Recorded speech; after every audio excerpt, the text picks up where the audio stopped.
What's going on, guys? It's Greg here, aka NY Prepper. It is Saturday, July 6th, 2024, and I have some breaking news to share with you guys. Right now, it is 15:03 Eastern Time here in the United States, and we have some major breaking news coming in from Belarus. So, Chinese forces have arrived in Belarus at the Baranovichi airfield over the last 24 hours. And what you're looking at here are some pictures that were released by the Belarusian Ministry of Defense. You can see these Chinese forces walking out of the plane here with some cargo. And this is at the Baranovichi airfield in Belarus. Now, officially, the Belarusian Defense Ministry is claiming that they're there to hold a joint counterterrorism drill between July 8th and July 19th. This was reported by Sputnik News. Servicemen of the Chinese People's Liberation Army have arrived in Belarus. The soldiers will take part in a joint counterterrorism exercise, which will take place from July 8th through the 19th. Okay, so very, very concerning. And here you can see one of the Chinese generals getting some bread from the Belarusian soldier. And this is a tradition in Belarus. Anytime somebody visits Belarus, they always offer them salt and bread. So this is very, very concerning, guys. Now China is in Eastern Europe officially. And here we have the plane of these Chinese forces. And you can see here, landing in Belarus. This was a Y-20, plane. And we currently have some interesting activity over northern Poland. We have Forte 16, which is an RQ-4 Global Hawk reconnaissance drone patrolling Poland's border with Russia here. And it's been up in this area of northern Poland basically since last night. So for like 12 hours, it's been looping here along the border with Kaliningrad. This is extremely unusual for one of these drones to be flying in northern Poland. Normally they fly in the Black Sea to keep an eye on Crimea. But as you can see, it took off from Sigonella, from Sicily. And a lot of people thought it was going to the Black Sea in defiance of Russian threats. Russia threatened to shoot down these drones after the cluster munition incident on the Crimean beach, where over 100 Russians were injured when Ukraine launched an ATACMS missile at Crimea and Russia tried to shoot it down, and the fragments landed on a beach and hundreds of Russians got injured. And after that, the Russian Ministry of Defense said that they were going to take measures against American drones in the Black Sea. So we haven't seen these Forte drones over the Black Sea since then, but it looks like now they're being used in northern Poland. So this is extremely concerning, guys. For them to have a long duration reconnaissance asset in the air, along the border with Kaliningrad is very, very concerning. And we also had 2 Polish border guard planes fly towards Poland's eastern border with Belarus.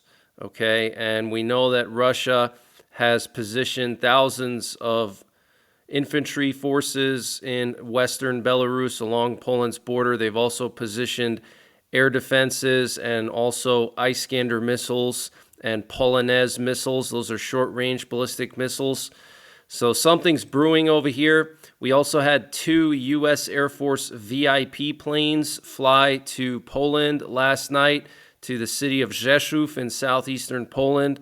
So that's also very concerning. And right now, this afternoon, we currently have 3 U.S. nuclear war command and control planes up in the air, which is a lot for a holiday weekend. We have one that just went out into the Atlantic, took off from Patuxent River, and it disappeared from the flight tracker. We have one heading down into the Gulf, and then we have one heading west over the Texas Panhandle. And last night we had 2 of these nuclear war command and control planes, which is a lot for a holiday weekend. So our nuclear forces are on high alert. And Putin said yesterday that Russia insists on the complete withdrawal of Ukrainian troops from the Donetsk, Luhansk, Kherson, and Zaporizhia regions. And those are the occupied territories that Russia occupied and then later annexed with their phony referendum elections. Okay, so Putin is insisting that Russia keep those territories in any kind of peace negotiations. And Russian strategic missile forces carried out a planned nuclear exercise with their Yars mobile ICBMs. Okay, the RS-24 Yars is Russia's newest mobile ICBM. It carries multiple small warheads. It can carry like 200 or so kiloton warheads, and they're very accurate. They're solid fueled. And so they just carried out an exercise. According to the Russian Ministry of Defense, a similar exercise will soon be carried out in other missile formations. Okay, so Russia already did their tactical nuclear drills. Now they're doing strategic nuclear drills. Do you see where this is going, guys? Okay. And more Russians think a nuclear strike on Ukraine is justified. 1 in 3 Russians believe a nuclear strike against Ukraine would be justified, according to research from the Levada Center, a Russian independent polling organization. In polling released on July 4th, 10% of respondents said they believed such an attack could definitely be justified, while 24% said probably justified. Okay, so that's a sizable amount of people, guys. 34% of Russians believe that a nuclear strike on Ukraine could probably be or definitely be justified. That is absolutely insane, but I do believe Putin is going to nuke Ukraine soon. That's why he's doing these tactical nuclear drills with Belarus, and they've moved tactical nukes to the border of Finland and all along the border of Ukraine. Okay, this is the same thing Putin did before he actually invaded Ukraine. He moved all the troops there and said he was doing exercises, and nobody believed that he was actually going to be crazy enough to invade Ukraine, and then he did. Okay, and everybody was shocked, and I feel like it's the same thing now where he's doing these tactical nuclear exercises. He's literally telling us what he's going to do, but we in the Western world refuse to believe that he's going to do it for whatever reason, okay? So I'm here to tell you that there's a really good chance that Putin is going to nuke Ukraine, especially if Ukraine gets the F-16s and they start striking inside of Russian territory, which a lot of the countries that are providing F-16s to Ukraine have already allowed Ukraine to strike inside of Russian territory with their F-16s, okay? So Putin's going to get frustrated. And this update was sponsored by My Patriot Supply. Guys, My Patriot Supply is doing a discount on their 1-month emergency food supply. And to get the deal, you got to go to preparewithnyprepper.com, and the link is in the description below this video. This is a 1-month freeze-dried food supply. It has a 25-year shelf life.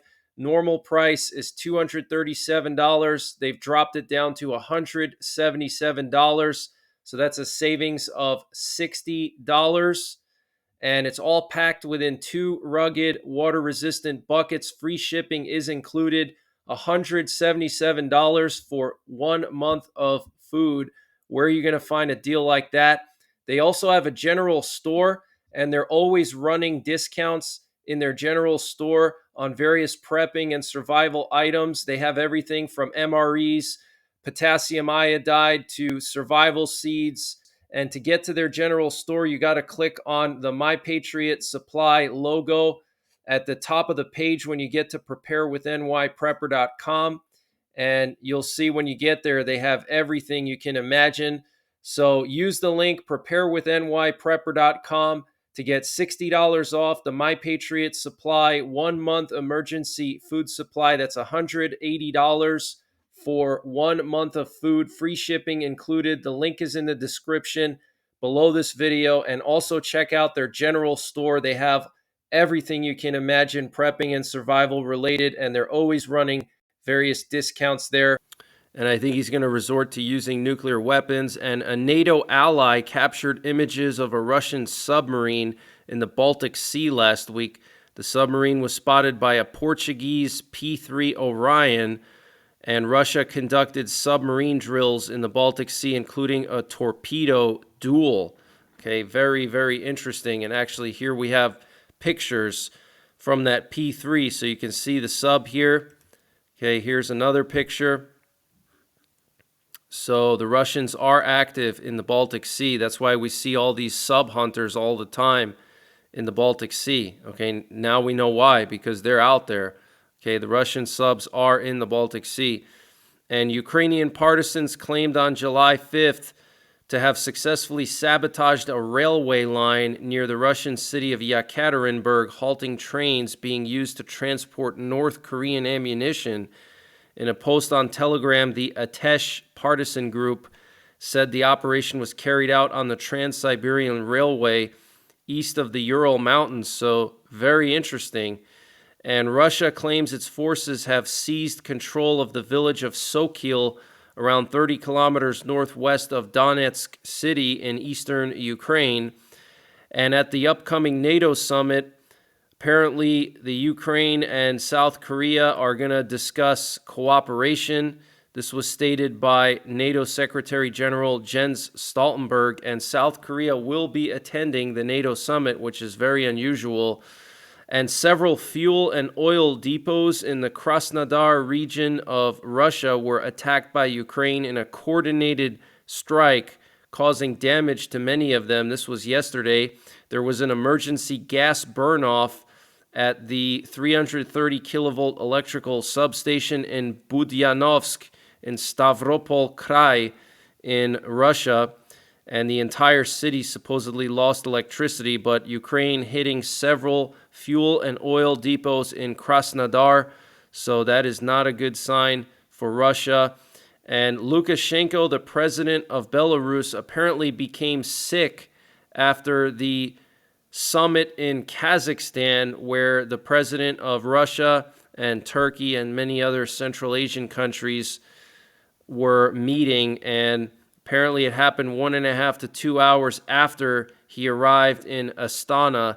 So very interesting. This is being reported by TV Rain, citing sources. So I don't know if Putin tried to poison him or what, but I did report like 2 years ago at the start of the war in Ukraine that Putin had already approved the assassination of Lukashenko if Lukashenko goes out of line and doesn't do what Putin wants anymore.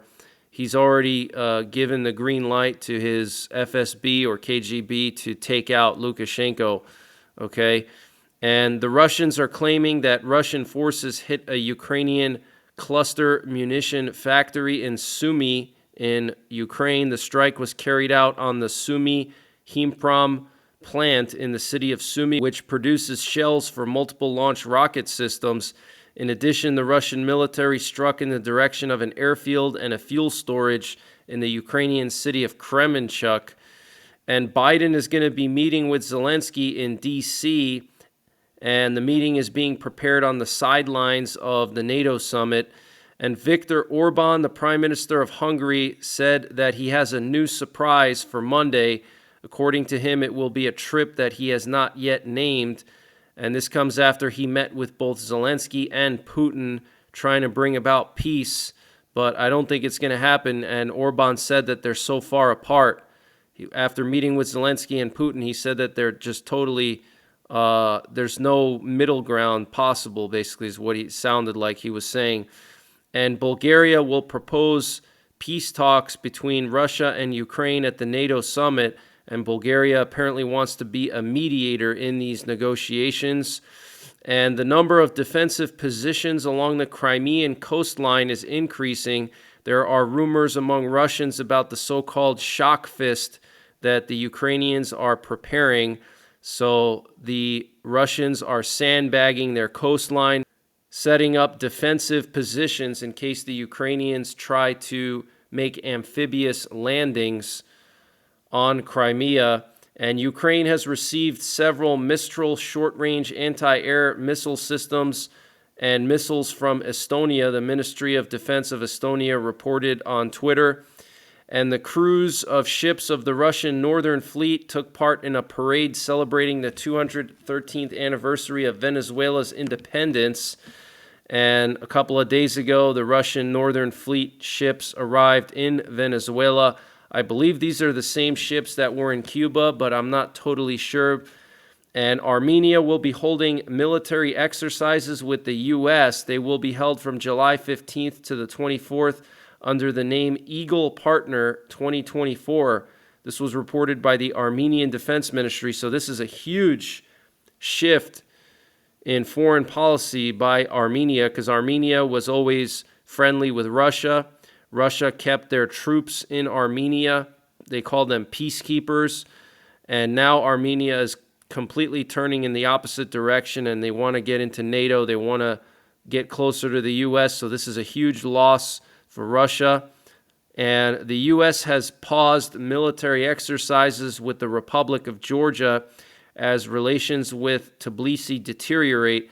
The joint exercise Noble Partner, originally scheduled to take place in Georgia from July 25th to August 6th, will be put on hold indefinitely, the Defense Department has said. And here we have a tweet from the new British Prime Minister, Keir Starmer, saying Ukraine's ongoing fight against Russian aggression matters to all of us. The UK's support remains unshakable. I look forward to seeing Zelensky soon.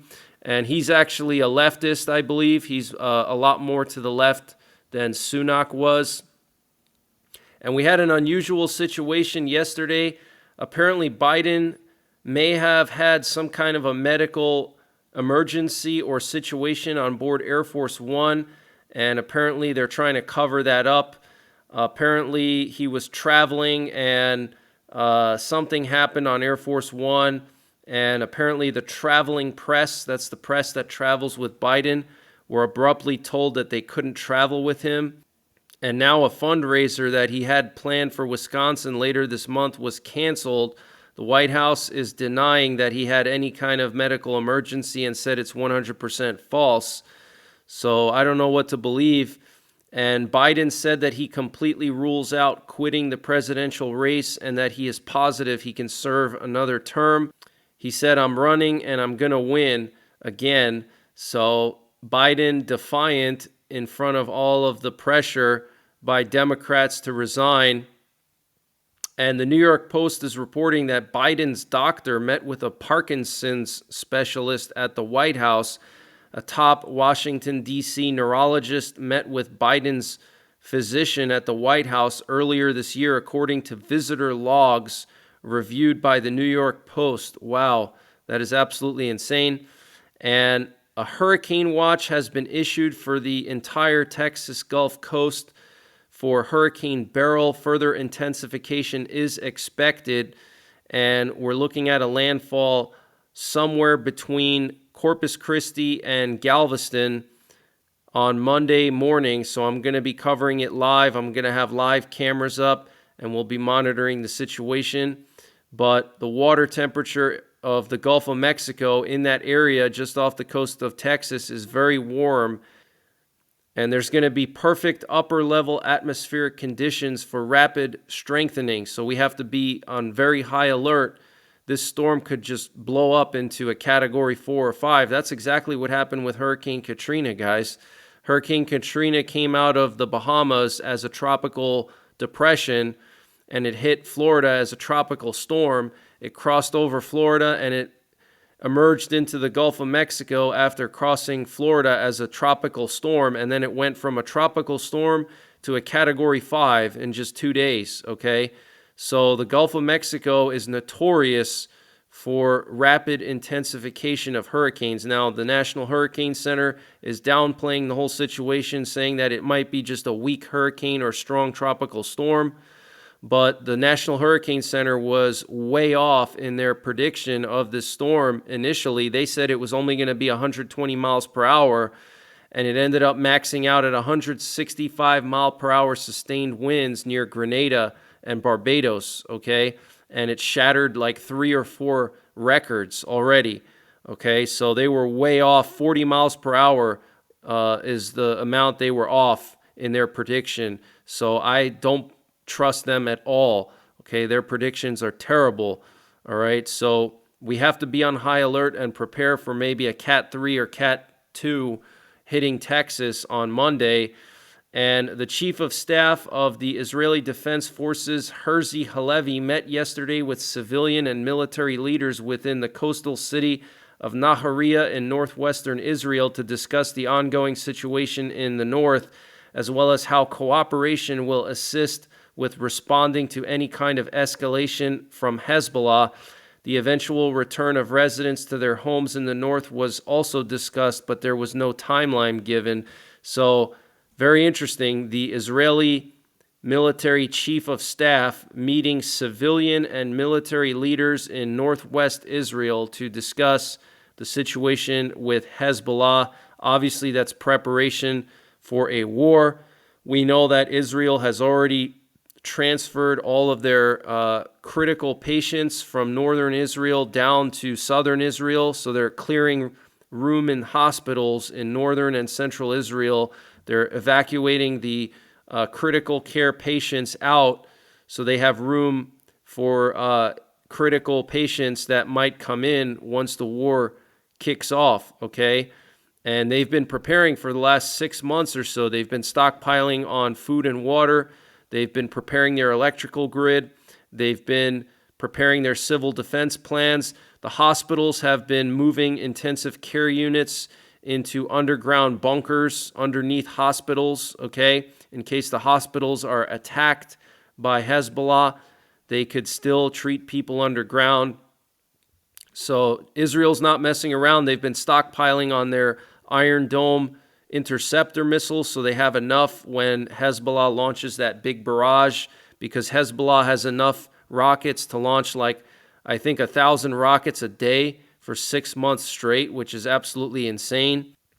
And Israeli forces carried out airstrikes in southern Lebanon yesterday in the town.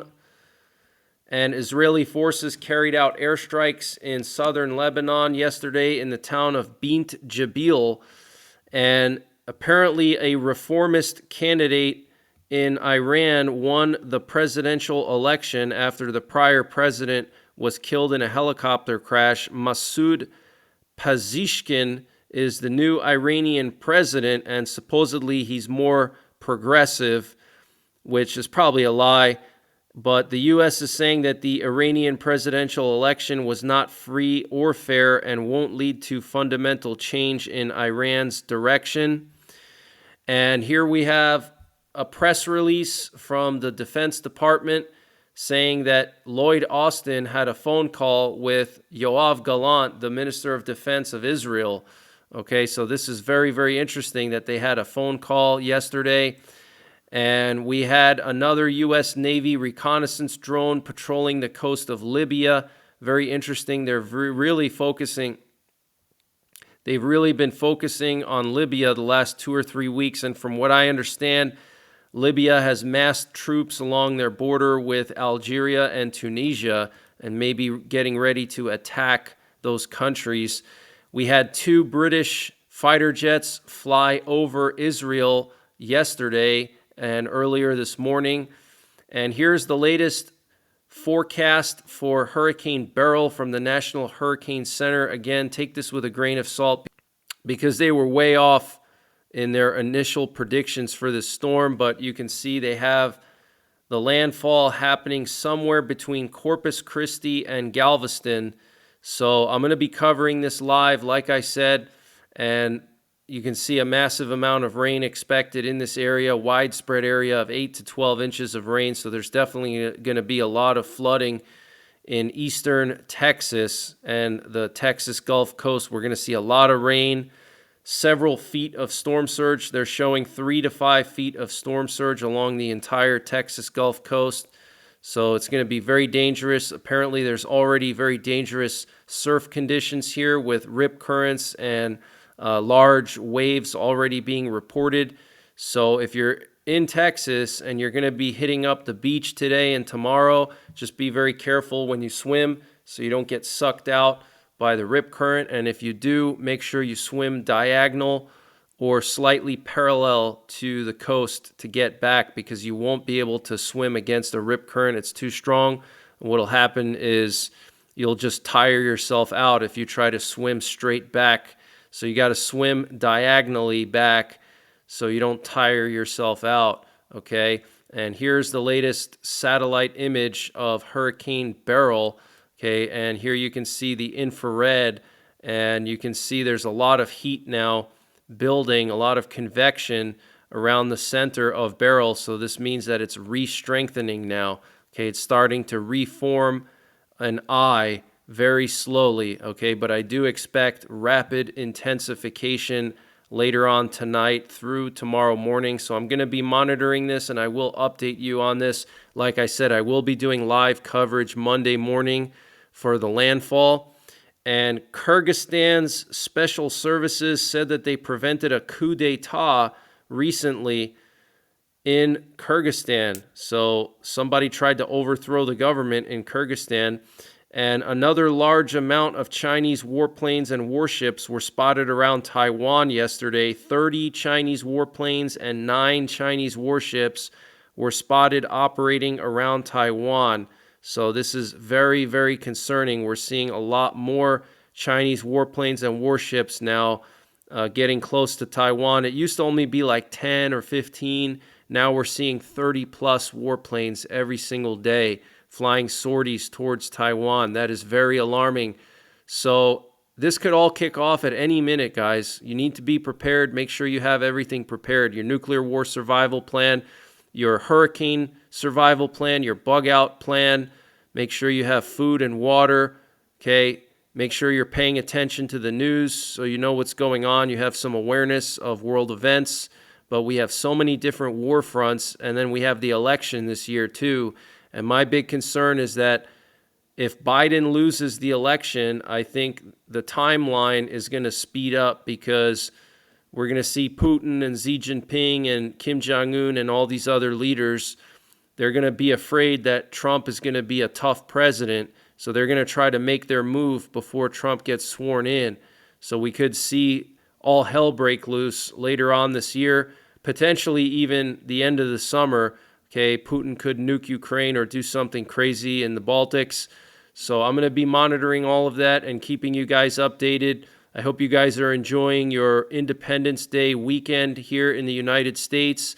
And I will return back to my normal programming starting Monday. So that's pretty much it for this one, guys. Take care, God bless, and don't forget the 3 Ps: prepare, practice, and persevere.